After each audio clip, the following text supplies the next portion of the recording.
Los Angeles-based songwriter, actor, MC, teacher, and award-winning spoken word artist In-Q is a unique voice in entertainment. His work has been featured on HBO's Def Poetry Jam, 2 seasons of Verses and Flow, ABC, NBC, and A&E. In-Q is a national Poetry Slam champion who has performed alongside various artists including De La Soul, the Red Hot Chili Peppers, Eminem, and John Legend.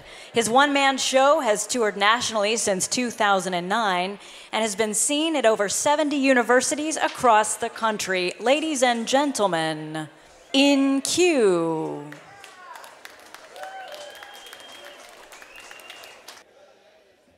Check, check. How you guys doing? You good? You can make some more noise. You guys feel good? Awesome. So my name is In-Q, it's short for Inquiry, and I'm a poet and a songwriter, and I'm going to do a few pieces for you guys, and this first one is called Bipartisan, and it's kind of based on a true story. I've been dating a Republican. It's crazy, but it's true. And if we can make it work, then so can you. She believes in smaller government, trickle-down economics, and job creators doing what they've promised. I believe in free health care, that billionaires should pay their fair share for the opportunities it took to get them here, a little there, can help to go a long way for people who are day-to-day in poverty, and possibly that philosophy could start to rebuild a middle class that's been slowly decimated in the past 20 years, mostly because of corporate greed being more important to our politicians than the people's needs. Oh my God, please, that's naive, but it's cute. If my taxes help poor people, show me where's the proof. The 99% have gotten carried by the 1%. And personally, I don't think that they deserve another cent. Welfare has turned into an acceptable excuse not to produce and keeps communities in a dependence loop. We should cut them loose. If they respect themselves enough, they'll find something to do. Otherwise, the problem's not on me or you. Well, part of that is true. I'll give you that. But you're not taking education into consideration in this conversation, or the history of institutionalized racism, or the drug laws that keep communities in paid prisons, or the way religion has been used as a division. I just think you're missing why the government might need to step in, assess the situation that we're facing, and provide a social safety net for changing it. Americans deserve to have an equal chance at making it, which makes me think of nakedness.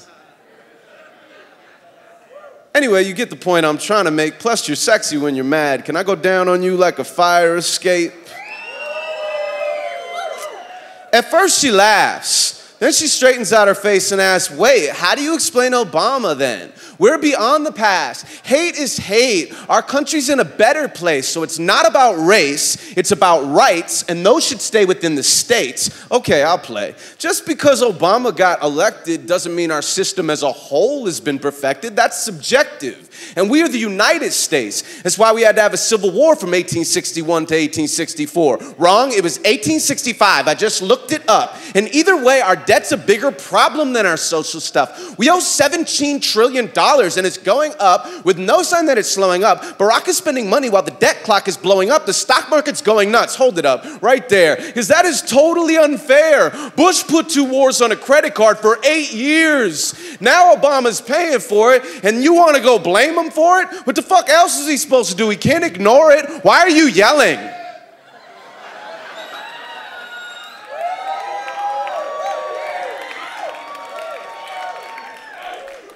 I'm not yelling, I'm just passionate. I'm trying to get us on the same page like an asterisk. Well, you should dial it back a bit because your facts are inaccurate, and when you act like this, it just, gets me so pissed.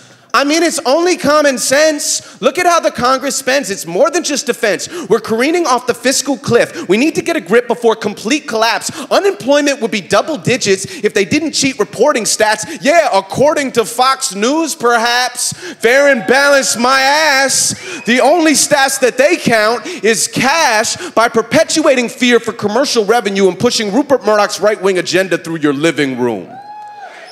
How can we even debate when your side refuses compromise and peddles lies, even at the risk of our complete demise, then blames us for being un-American when they rejected almost every bill we tried and Boehner had the nerve to cry? You're yelling again. Can you please lower your voice? This is not a competition over who can make the loudest noise. We've both made some valid points, and at the very least, we can agree on legalizing pot, gay rights, and pro-choice.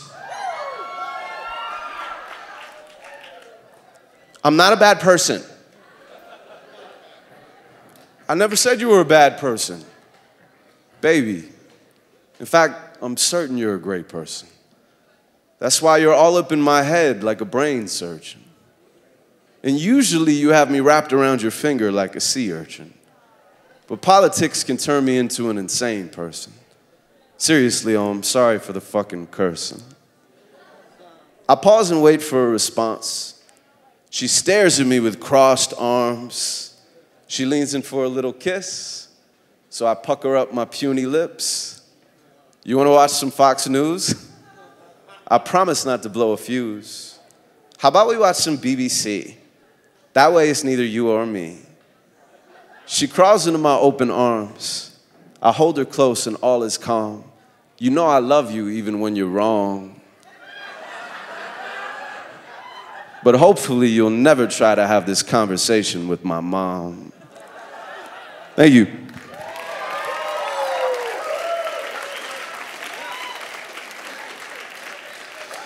So we broke up. You guys feel good? Say yeah. I want to fall in love at 85. Go on shuffleboard dates and dance to hip-hop from 95. Our song would be Staying Alive, but only for the message. Otherwise, we'd keep away from disco. It's depressing. We'd rock matching tracksuits and rope gold chains. We'd look like Run DMC, but in their old age. We'd take aerobics classes and wear bifocal glasses and eat at IHOP and hold hands at Sunday masses. And when it comes to the bedroom, well, nothing much would happen in the bedroom because we're 85, but we would still be down to take a walk or take a drive or sit and talk or have a drink and watch the passersby and ask each other why and how and who and where and when. And then we'd laugh and cry again about the people we had been. And I would touch her withered skin and comment on how thin it is to keep in something infinite. And she would smile sweet and blush, then tell me that I think too much. She's right, I think too much. It's always been a problem. But then again, that's how I made my green like the goblin. When I was in my 20s, I was eating top ramen, counting up my pennies, saving up to go food shopping. But now I'm 85, and somehow I feel more alive. I turned my hearing aid up and bumped Jurassic 5.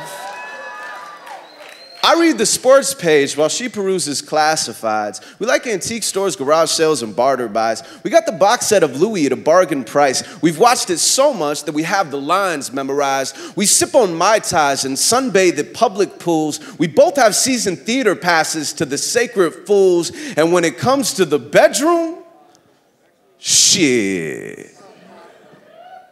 Well, hopefully, every once in a while, she lets me knock her boots into the floral patterns of our bedpost, then hold her head close like death isn't chasing us, planning on erasing us and replacing us with better versions of us, reshaping us, remaking us, then recreating us with new identities so we can make new memories. Hush, little baby, learn to walk and talk and think and lie and feel and fight and fuck and die and never get the answers why.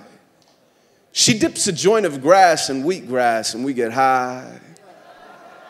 Her hair is silver as the moon in the Miami sky. We still pop pills, but it's not the NyQuil anymore.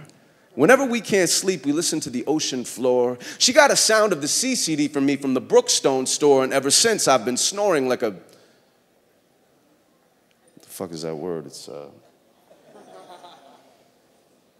I don't know, a metaphor. Sorry, I go blank sometimes. What? I'm 85. I'm not complaining. I'm just happy that I'm still alive. and happy that I have my better half by my side, super fly. She doesn't look a day over 65.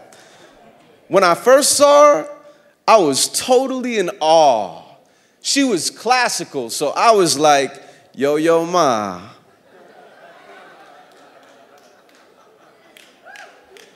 And that was all it took, a single look, and I was shook. I fell for her like some loose shingles from a Spanish roof. And I'm a lover till she loses every last root and has to glue dentures to her gums to chew solid food. Ooh, now that's real love, dude. That's some push comes to shove, love. Not when it's convenient, love. Hospital bed, love. Feed her ice chips, love. Never leave the room, love. Sleeping in the chair, love. Pray to up above, love. Have to pull the plug, love. Miss her in my bones, love. Everything about her, love. Die within a month, love. Can't live without her love. Love. The only reason that we are alive, and none of us should have to wait until we're 85. Thank you.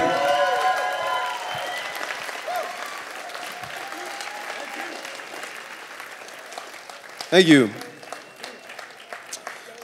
Do you guys go to El Pollo Loco? Anybody in the audience fans of El Pollo Loco? Okay, we have some scattered people. A couple of years ago, I went to El Pollo Loco. It's a true story. And I was walking outside. I had had the chicken meal, and I had a little rice left over in a container. And there was a homeless dude who was sitting down, and he goes, hey, man, do you have any change? And I was like, no, bro, I don't have any change. But I was like, I'm happy to give you this rice, you know? And he was like, no, it's cool, man. I don't eat carbohydrates. And I thought, only in LA. But then I thought, only in America.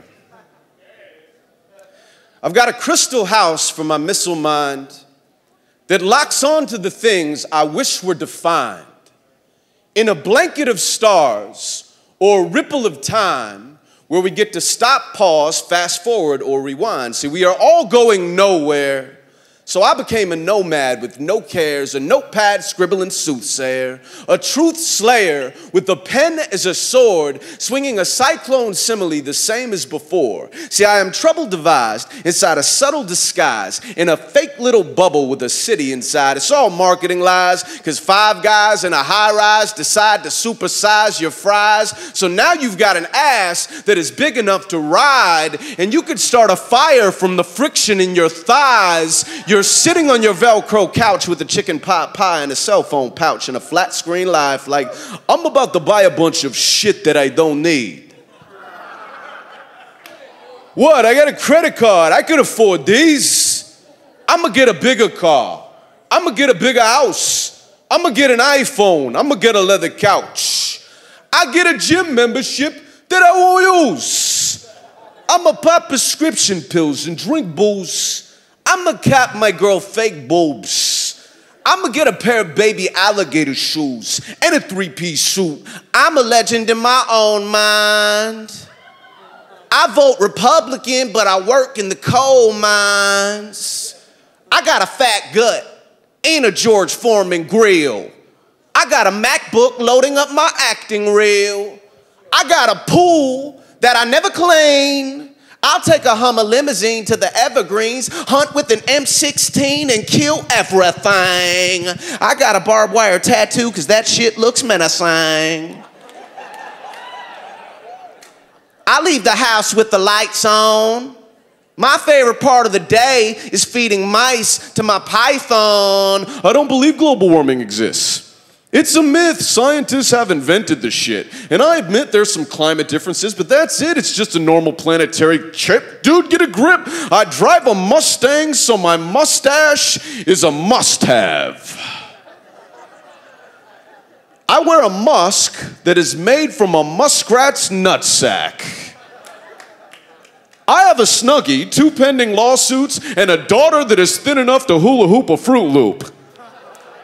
I pick up my wife's dog's Pomeranian poop. My therapist has a therapist, so it's like a whole support group. Do you know what I mean? Do you know what I'm saying? Do you know what I'm getting at?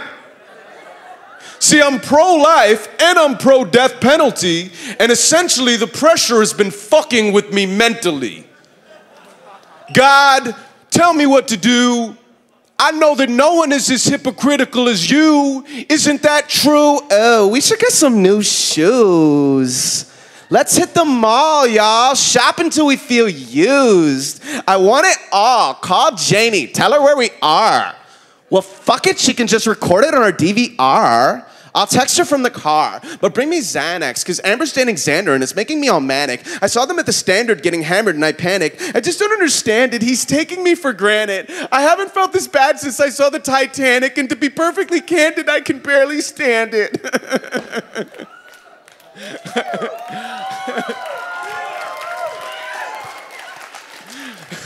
I want to cry and I don't know why. I want to die, but instead I get high, go to the club and hide. I'll do anything to distract me from me. I just want to be the people that I see on TV. I'm the land of the brave and the almost free. I'm America, and I'm beautiful as can be. Sound the alarm. Something is wrong.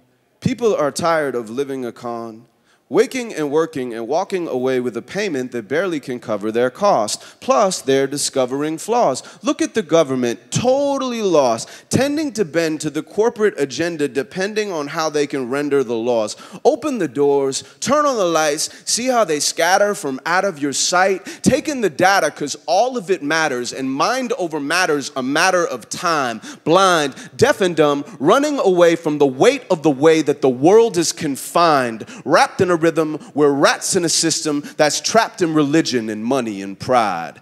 Pride, pride, pride. Sound the alarm. Something is wrong. People are tired of living the con, waking and working and walking away with a payment that barely can cover their costs. Plus, they're discovering flaws. Look at the government, totally lost, tending to bend to the corporate agenda depending on how they can render the laws. Open the doors, turn on the lights, see how they scatter from out of your sight. Taking the data, because all of it matters, and mind over matter's a matter of time. Blind, deaf and dumb, running away from the weight of the way that the world is confined, wrapped in a rhythm, we're rats in a system that's trapped in religion and money and pride. Pride, pride, pride. Sound the alarm. Something is wrong. People are tired of living the calm, waking and working and walking away with a payment that barely can cover their costs. Plus, they're discovering flaws. Look at the government, totally lost, tending to bend to the corporate agenda depending on how they can render the laws. Open the doors, turn on the lights, see how they scatter from out of your sight. Taking the data, because all of it matters, and mind over matter's a matter of time. Blind, deaf and dumb, running away from the weight of the way that the world is confined, wrapped in a rhythm, we're rats in a system that's trapped in religion and money and pride.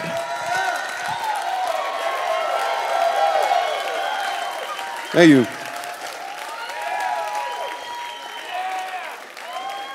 Thank you. So I just want to say real quick, Zeitgeist has been a huge inspiration of my life, so it's an honor to be here. I appreciate you guys having me.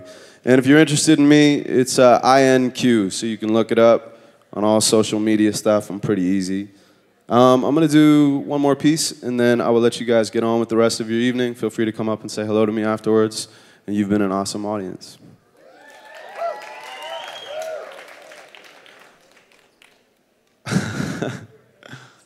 Actually, let's just do this, right? When I start snapping, everybody will snap with me. Right? These days, everybody thinks that they could rap. Maybe they should go home and learn how to clap, because that's what they'll be doing for me when I'm on the track. So they should get some practice so they're ready to react. They'll scream and shout and jump around and chant my name so loud the sound will travel into outer space so aliens will know my voice. And when they finally arrive, the first thing that they'll say to us is, "Where is the earthling known as NQ? His mic skills have hyped our planetary journey, and we'd really like him to join our interstellar trek as honorary Martian and captain our starship." And I'll just be like, "Nah, son, I got too much to do." And they'll be like, "We worship you." And I'll be like, "That's pretty cool, but you should only worship truth," or something deep like that. And they'll be like, "We understand," and fly off in a flash of light. And I'll be like, "That shit was tight, right?" I won't be surprised when the aliens arrive. I won't be surprised when our government collapses. I won't be surprised when the tornado comes, or the monsoon happens, or the typhoon crashes.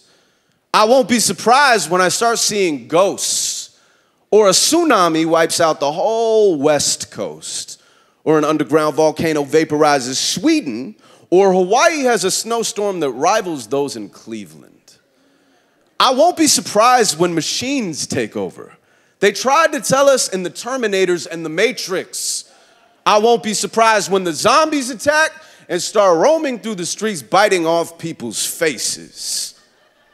I won't be surprised when the oil runs out, or the water runs out, or the food runs out, or the air runs out, and we have to pay a company to breathe in and out. And we have to wear a mask every time we leave the house, out scrounging for supplies, trying to survive on what little scraps we can find. Shit. I won't be surprised if an epidemic spreads from the city to the countryside, killing everyone in sight, except for a lucky few who just so happen to be immune and band together after the disaster to build a commune. See, I won't be surprised if the Aztecs are right and the bees go extinct and a meteor collides and we skip World War III and IV and jump to 5 bombs dropping from the sky. Me, I won't be surprised, but I also won't be surprised when I fall in love.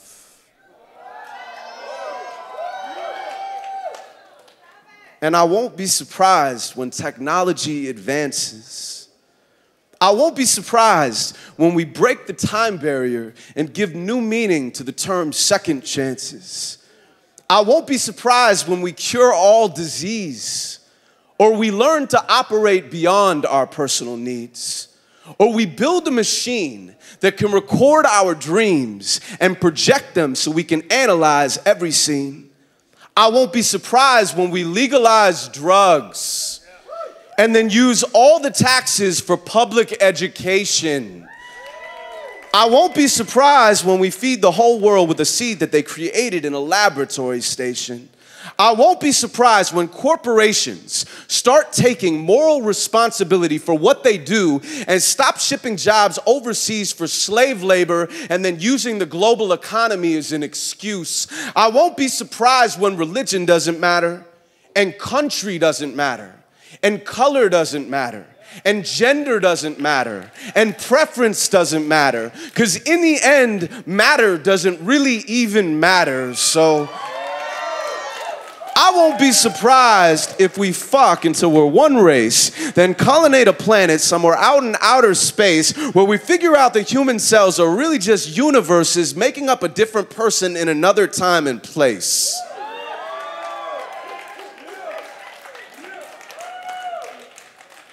Now that shit's deep. But if it happens, I won't be surprised.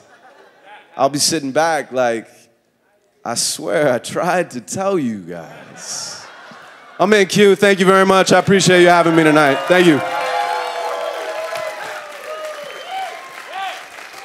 Thank you, NQ. Thank you.